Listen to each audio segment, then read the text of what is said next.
tayo sa labas. Oh? Nakatitig nga lang ako sa suso ni Kiana eh. Naano ba kayo sa katawan ko? Laki-laki na katawan ko? Oh, sige, pakita mo nga. Huwag naman, boss. Sa amin, di pinsan, may sinasabi kami, sa mga tao. Sir. Sumarap ka sa mga tao. Marap ka Tino, doon. ano Sir. sinasabi niyo po? Si Rendon. Inaano ka ba namin? Oh. Wala, ayaw niya makinig sa instruction ko eh. Oh. Ha? Ano ang sinasabi Lingon mo? ka. Lingon. Makinig kayo. Ano ang sinasabi nyo nga po? Nakikinig naman po Commercial na, commercial na tayo. sorry. Daldalan kayo ng daldalan dyan. sorry. Siya na pala. Hindi pa po kasi tapos yung guest namin. Oo. Bakit ka po kasi? Sino po So, ba nagsabi babalik na kami. sumingit ka? So, babalik kami. Babalik after ng commercial. Babalik. Yan babalik pala pa. eh. Oh, yan oh, commercial tayo oh. Sige, sige Oh, na. sige. Kanina pa ako nandito. Sige na. Ay, bakit namumula ka? Baka Ay, pala na ako sa inyo eh. Pero babalik pa po. Babalik. Babalik pa, babalik. Oh, Kasi sige. tinatapos eh. Oh, pasensya na, pasensya na. Sige po. Di pasensya. kumatos eh. Sige po, sorry. Toroy. Oh, ano ka ngayon? Tahimik si Kiko. Di ba? Tahimik. Kung kaharap Oh, yung sige camera. na. Nagulat ako eh. Commercial na lang. Nagulat, sisipain niya daw ako eh. Oo. MMA to. Sige. Oh. Ano? Ah, sige, sige. So, commercial muna tayo. Commercial muna po Katakot tayo. pala dito. Ayan mga kabunso, tutok lang po kayo mamaya at babalik din po kami.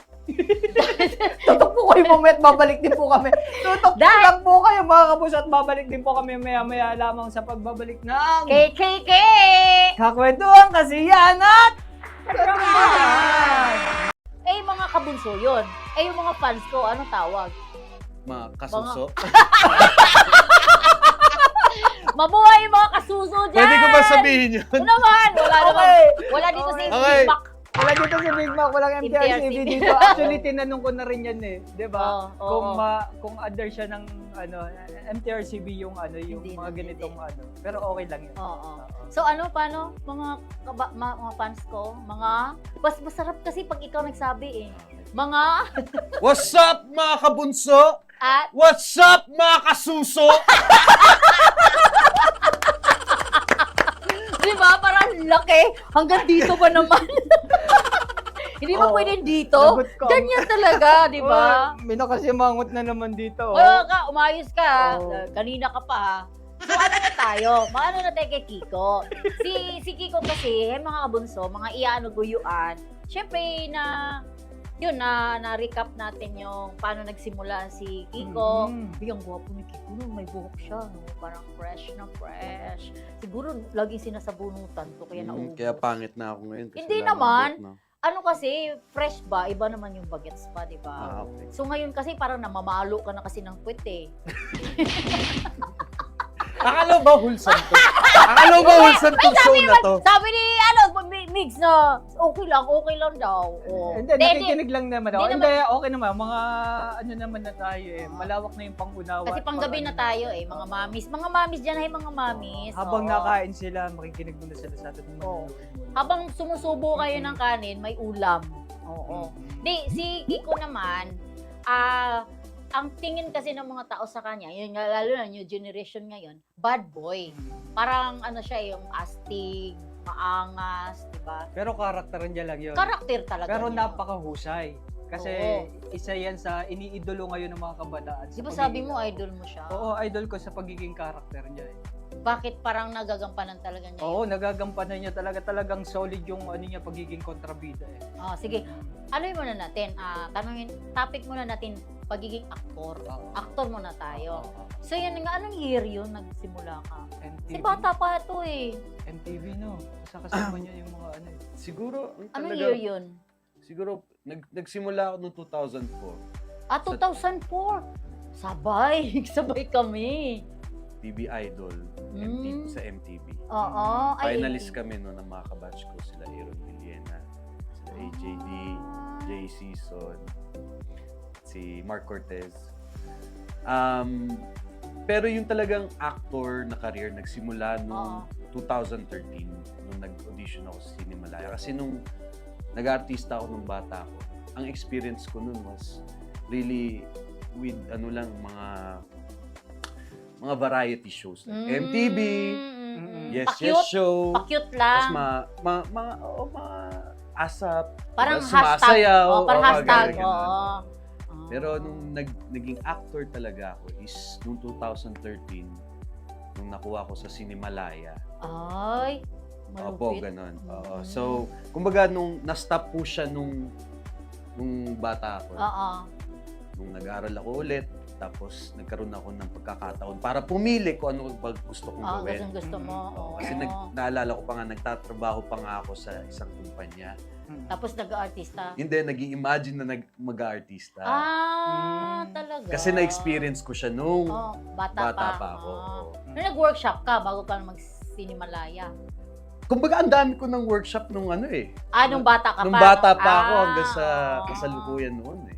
Oo. Kailan nag-start yung yung pagiging character mo, pagiging kontrabida sa mga ganyan? Siguro Kasi nung... dun host, iconic host ng KKK. Ay, Yeah, ano congratulations. ba meaning iconic? Ha? Ano ba yung meaning Sabihin mo, iconic? sabihin mo ulit doon sa jawa mo mamaya. Tanongin natin. Okay. So ano na? Okay. At alam mo ba yung next natin na na yung guest natin ngayon? Mhm. Ano yan? Muntik na kami nun. Muntik na talaga. Magkakaalaman kung totoo, tatanungin natin I yan. heard kasi na talagang ano talaga, jumbo. Yung parang talagang ano siya. Oo, big bird talaga siya. Yan, I heard. I heard. Tapos, na-curious naman ng lola mo. Oo. Oo, kasi, di ba, allergic ako sa mga big birds. Di ba? Bakit allergic ka? Eh, tumatayo yung mga balahibo ko. Pag mga big birds. Hindi na nag-gets. So, ngayon, Sige na. Nag-guess ko na siya noon. So, Okay. iba yung mga pinag-uusapan namin, Okay. palaban. Oo, parang ako din tulala. Akala ko medyo, ako yung host. Parang ako nun tuloy yung guest. Oo. Kasi parang ako pa yung baka tama ba tong words na sasabihin? Ay, wala siyang pake. Oo, so ngayon, nagkita kami ulit. Pero bago natin siya tawagin muna natin yung multo. Bago Ano po? natin tawagin, Ano anong susunod? gagawin namin? Ay, floor manager! Anong gagawin namin? Bago namin tawagin yung guest. Ituro. Yan daw. Ano po? Ano yan? Okay! So, Ipakilala natin. Bago ang lahat. Roll VTR. VTR.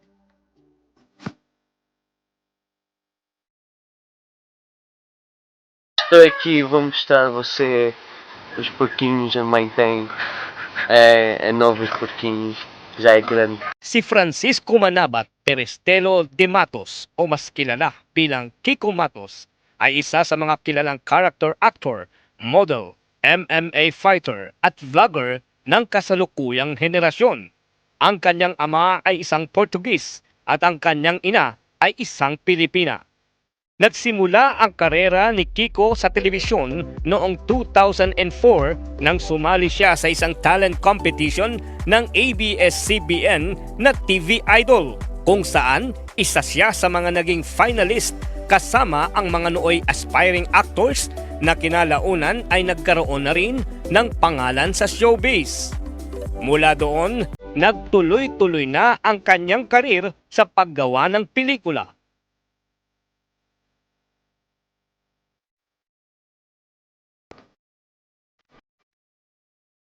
Lalong tumunog ang pangalang Kiko Matos nang pasukin niya ang mixed martial arts, kung saan kabilang sa mga naging patok at kontrobersyal na laban ay sa pagitan nina Baron Geisler at Billy Jack Sanchez. Dito na pumaimbulog ang kanyang matapang, palaban at malakontrabidang karakter sa harap ng kamera. Sa ngayon, bukod sa abala siya sa pagpapalaki sa kanyang anak, tuloy-tuloy pa rin ang kanyang mga proyekto sa pelikula at telebisyon. Ngayong gabi sa KKK, mas kilalanin pa natin si Kiko Matos.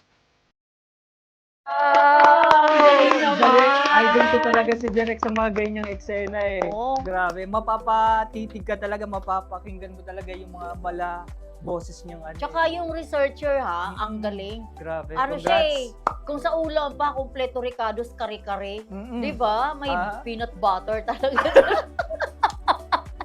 So, the one and the only Kiko Matos! Yes! Welcome! Thank you.